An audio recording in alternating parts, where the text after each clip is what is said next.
What comes to mind when you hear the words rethinking the dollar? Well, when I hear rethinking the dollar, I think immediately, what do we want the dollar to be? What do we want it to be based upon? Historically, that is for a good part of the first 150 years of the United States, the dollar represented a certain quantity of gold, either in coin or the bars, the bullion. And the paper money that we carry around in our pockets was not viewed as money itself, but as claims or warehouse receipts or money substitutes. In other words, people would have gold and silver. They used it as money, a medium of exchange. For convenience, safety, they would deposit their gold and silver in banks. The banks would issue a claim. Like when you go to the theater and you check your coat or your hat, you get a little claim check. And when the performance is over, you go get your hat and coat back. Well, that's what banks were doing with gold and silver.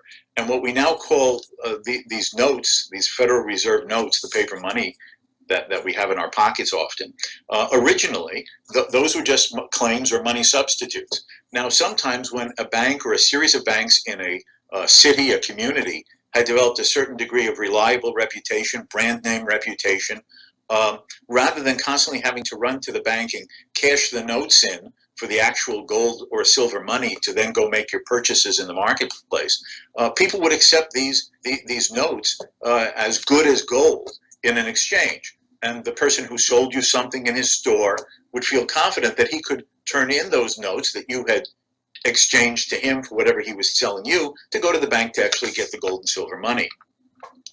Now, one primary advantage of this was that this eliminated government control of money. The money in the economy was dependent upon the profitability and the demand for gold to be dug out of the ground, to be transported, refined, minted, and then coined into the coins or the bullion. Because in past, government had often manipulated and taken advantage of printing paper monies to their own advantage. In fact, just if I can continue with this, during the American Revolution, George Washington's army needed money to buy ammunition, uniforms, in the winter, food for the Continental Army, right? They're fighting the British. Where was this money going to come from? And there were the 13 colonies. They had declared their independence from Great Britain. They were sort of like a compact of independent, now 13 states. And they had to fund Washington's army, right? Their joint military effort against the British.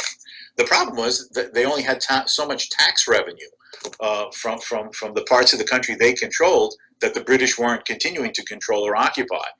And so what they did, they gave themselves the authority through this the committee that they called the Continental Congress to basically print up money. These were called Continental Notes.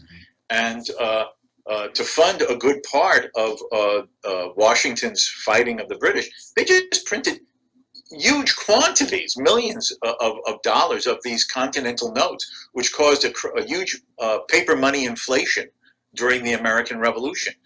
Now the Continental Congress promised people in the society, of course, when we win the revolution, now, of course, that itself was problematic, right? Here's these little dinky 13 colonies fighting the world-encompassing British Empire. Yeah, who's going to win? Right. But, don't worry. When we win, we guarantee you to pay you real gold and silver for all these paper notes that we've given you to fund Washington's army and the war. Well, we did beat the British, but the fact is, at the end of the day, then the United States became, the colonies became the United States, have this formal government. And to make a long story short, they basically paid people who were holding these Continental Notes the equivalent of 10 cents on the dollar. Wow. So people felt defrauded, Yeah. which they were. And so whenever anybody after that would advocate paper money, they would just shake their heads and say, not worth a Continental, not worth a Continental. So that basically meant, and in the Constitution, lawful money was defined as a certain weighted amount of gold or silver. And that was the basis of money until basically almost till the 1930s. But during the Great Depression, Franklin Roosevelt, who was then president with his New Deal programs, declared ownership and use of gold as money unlawful, under threat of arrest, financial fine, and confiscation every American was required to turn in their gold coin or gold bullion to the U.S. government and receive the paper Federal Reserve notes as in an exchange. Of course, you could have collector's coins. Dentists would need gold for fillings or wedding rings, that type. But anything that was like a monetary use, that was now illegal under threat of arrest and imprisonment.